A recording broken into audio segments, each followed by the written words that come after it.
Hi, I'm Randall.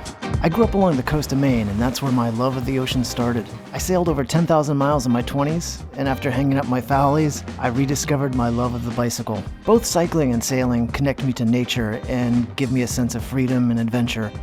Now, I'm going to try to combine the two. I bought this old sailboat with the goal of sailing it to the Caribbean and then to Europe to do some epic sailing and exploring by bike. But first, I've got to refit and modernize this big old classic. Oh, and I'm on an insanely tight budget, so I'm going to do as much of the work as I can myself. And if I can do it, so can you.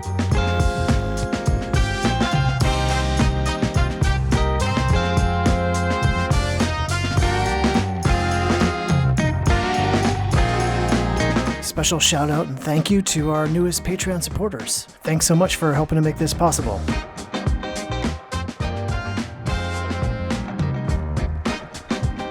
Having the boat on the heart is a real luxury. I've been waiting for a long time to have it close to where I live so I can zip over and really start making some progress on the fixes that I want to make.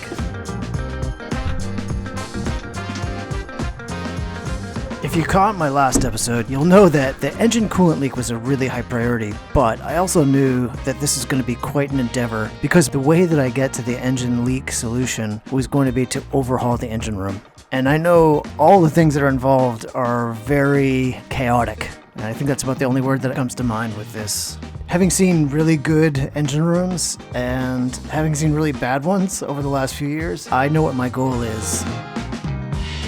On my boat, everything is poorly lit. I'm using this portable LED light bar wedged in above overhead just to try to get enough light on things. And that's still really dark. It's really hard to see things that are in the bilge or in the sump.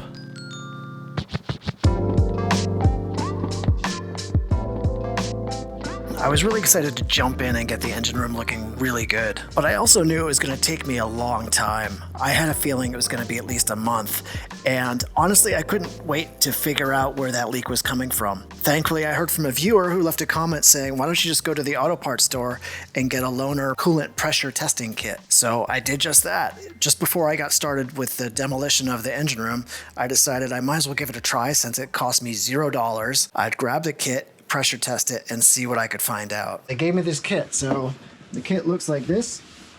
These are just a bunch of adapters to fit the right car. These are kind of the universal ones. So this is my cap right here. It's about like that, and I found this one seems to be pretty much the same. So the idea is basically I'm going to replace the cap on top, and then I'm going to be able to connect this pump to it, and I'm going to pump it up with the gauge, and then the gauge will get me to, X amount of pounds. And I know from the top of my cap that my engine is rated for 7 pounds. Right there. I can't quite get a good vantage point on it because this silly battery box is in the way. So what I'm going to do is take the battery box out, give me a clear line of sight. I'm going to hook up the pressurized system, pressurize it, and see if I can't trace some of the coolant coming out.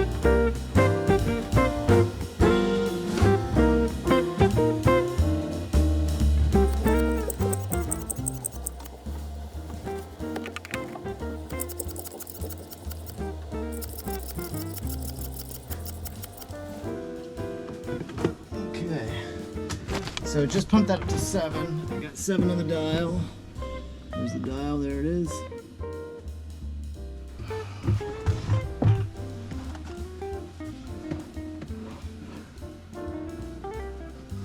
There we go.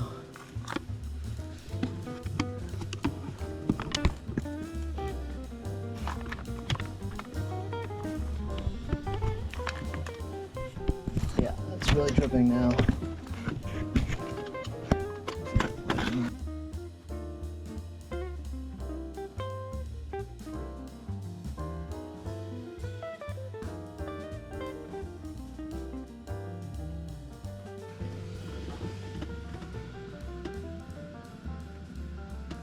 So this is really pretty great news. Just a couple of hose clamps that need to be tightened.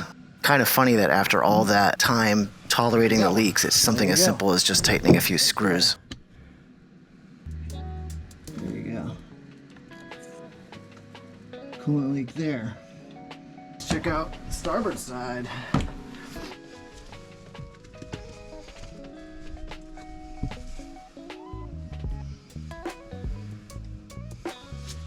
You can really see that it's really hard to get any light anywhere down low, even with this big overhead spot, and I've got this light in my hand right now just trying to light things up. It's pretty clear to me I'm not going to discover much of anything on the starboard side without jumping in and doing over the whole engine room and getting a lot of light on there. So I've discovered 2 leaks, which are simple hose clamps that need to be tightened. I don't know if there's a third leak on the starboard side, so I'm just going to kick off and jump into redoing the whole engine room.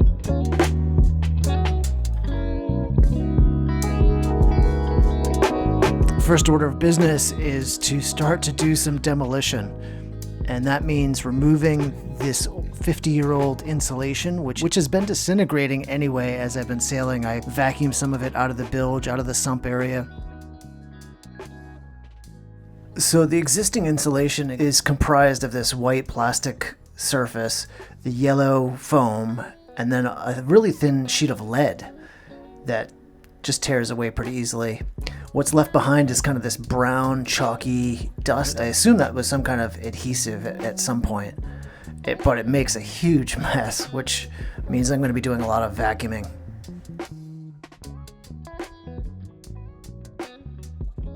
This is a dusty job. I'm going to blame those steering cables right above my head for tearing out a bunch of my hair. I don't think it was me. I took a break from that because I really wanted to see better, and I had my LED light strips on hand, and I thought maybe I'll just hook those up and string them around, even temporarily, just to get more light everywhere. Decided to run a little test on my mini 12-volt battery, and then just string them up on an existing 12-volt power source. Yeah, we have lights. I find these LED strips pretty amazing. They throw off a great amount of light. They are also waterproof with a silicone covering over the top. I can cut them at any length and then connect them with little connectors to make right angles or T's or different shapes. So I can run this around the entire perimeter. I can light up every corner with a consistent light that just makes everything that much more visible. Even just stringing these up and hanging them on a hook or on a zip tie, the lighting was 10 times as good in that engine room just to be able to see and clean and continue with the demolition. This was not a short amount of time. Grabbing every little piece. This is a pretty physically demanding challenge.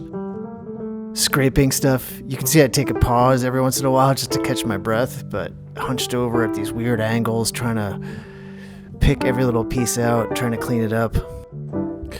I do know that it could be a whole lot worse, and I could not have an engine room that I could sit in or crouch in. It could be really buried under a cockpit. At the same time, I'm getting my hair plucked out from the steering cables every once in a while. Overall, this was multiple days of hard work. And by days, I mean weeks, actually, because I'm only able to spend a few days a week on the boat. Life has a funny way of interfering with my boat projects. So now that I've got the engine room pretty well cleaned up and the insulation removed, I'm taking a closer look at this piece of plywood that's underneath where the battery box lives. There's a ton of wiring that's coming and going under it, so I decided I might as well take that up, and maybe I can take a closer look and maybe even thin out some of the wiring that might be orphaned. During some of these longer work days, I got to thinking about all the ways that I want to make this boat better, and I remembered back, it might have been about 6 months earlier, I had a chance meeting with a gentleman by the name of Brian. Brian was selling his boat and offered to take us for a spin on it out in Long Island Sound on a gorgeous afternoon. But he was telling us about this company that he was running and this product that he had been developing for a bunch of years, and it's out of the market, and it sounded really intriguing, and it's called Silent Running, and it's a sound-deadening paint. It sounded too good to be true to me. He invited me down to come take a closer look for myself, so I jumped in the car and headed down to check it out. Turns out Brian is a busy guy. Not only is he busy running current composites, but he was racing a J125 until he upgraded to a J145, which he raced to Bermuda. He took me on a quick tour of the factory. They make a ton of different composite materials and products.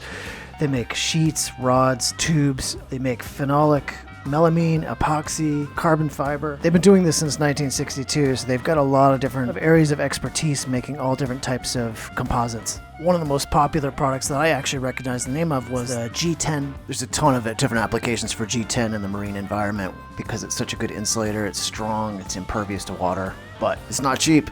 I learned a ton just in the few minutes of the tour. Then he handed me off to Travis, his guru on silent running, so I could get all my questions answered and figure out how I'm going to quiet my engine room.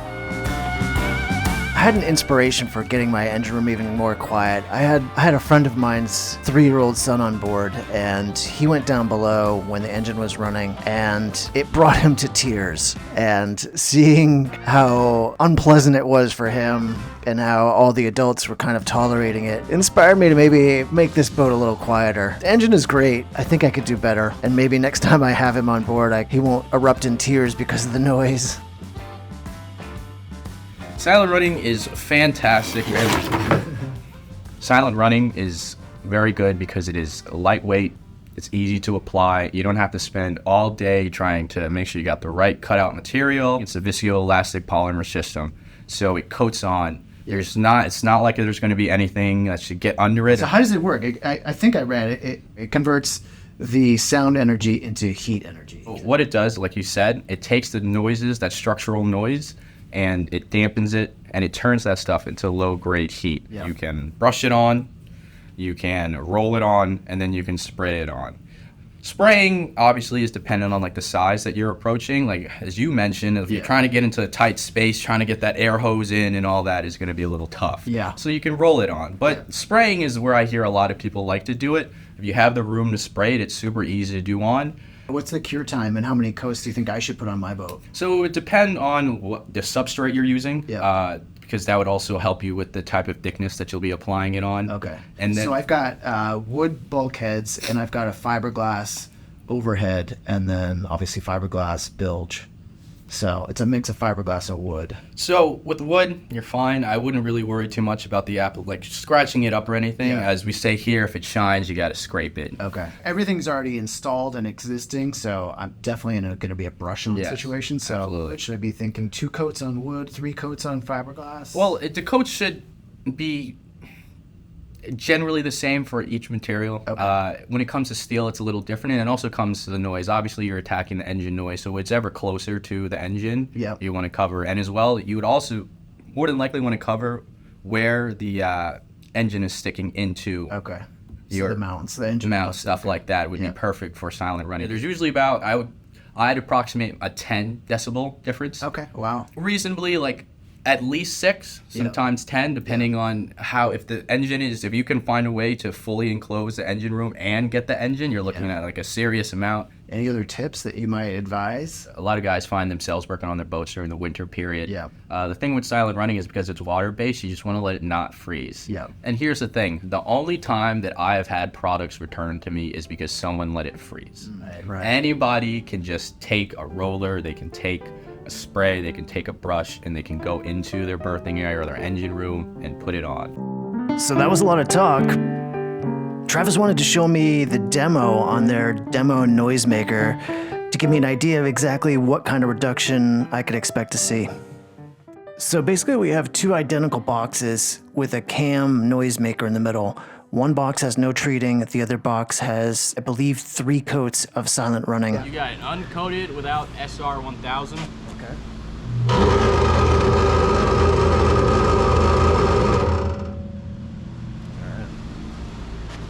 Coated with SR1000.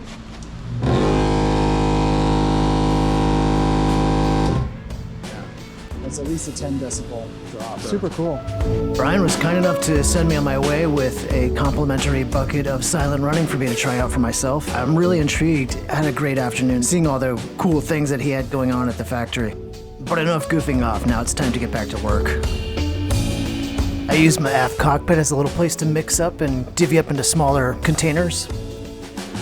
What are the odds I knock this over and kick it over on the Ticanali? It's not 0. This is very exciting stuff. Yeah, there's not much more exciting than watching someone put on paint and then watching that paint dry.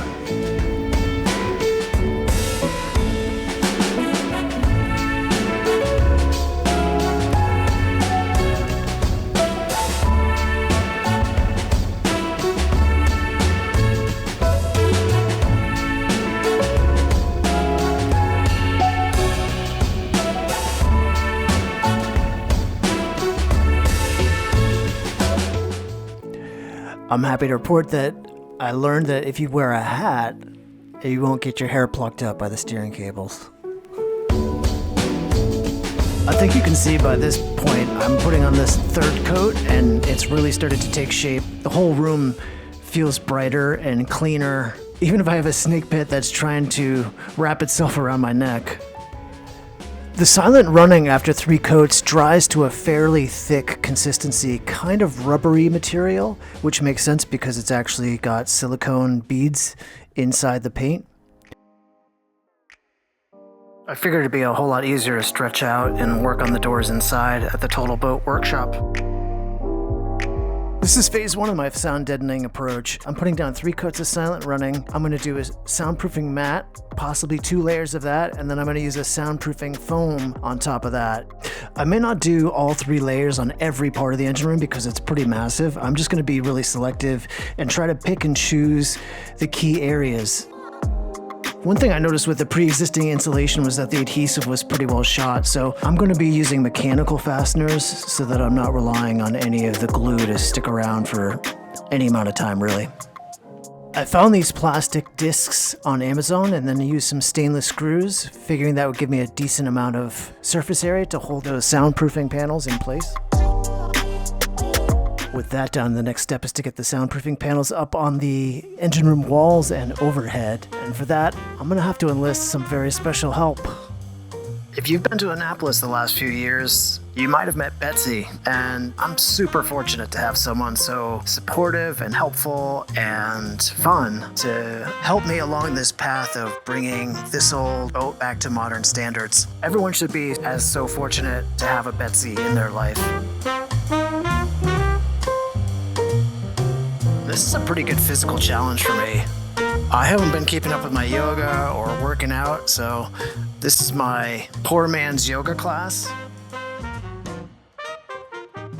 At the end of these days, I was pretty tired. It's a little disheartening to have weeks and weeks of footage condensed down to 60 seconds, but I think that's part of the lesson. It's sometimes slow going, making really good progress. Sometimes all it takes is just blasting some music to get you in the groove.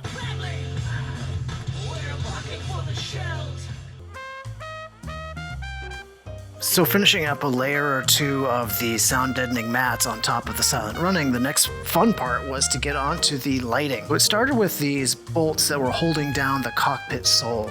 I figured I would tap into the leftover tail end of those bolts and mount some metal brackets. So I fashioned some pieces of aluminum bracket and put a little rubber gasket around it to try to prevent the aluminum from touching the stainless. Then I screwed these nylon bars. I had a bunch of nylon scrap kicking around, so I cut a few bars to then mount the LED tray to. And then this LED strip that I bought is actually a waterproof kind of silicone covered with like a half round cover over it.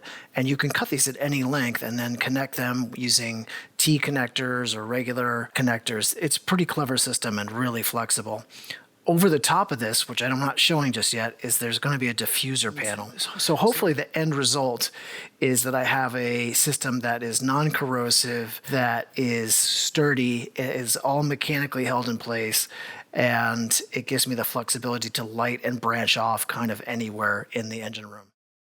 In fact, I got so excited to branch off that I did vertical lights. I did this light in the port sump area to really light up the bottom of the engine. And then I did this other light bar towards the front. I didn't want to leave out the starboard sump area of the engine, so I screwed down a light bar there as well. The whole place is just so awesomely lit. I can see everything. And with it about 95% done, I'm going to wrap up the episode there. I've got a few more things to do, like bilge paint, but the temperatures are a little too chilly for that right now. So I'm going to put pause on this project and head off and jump to my next items on the list.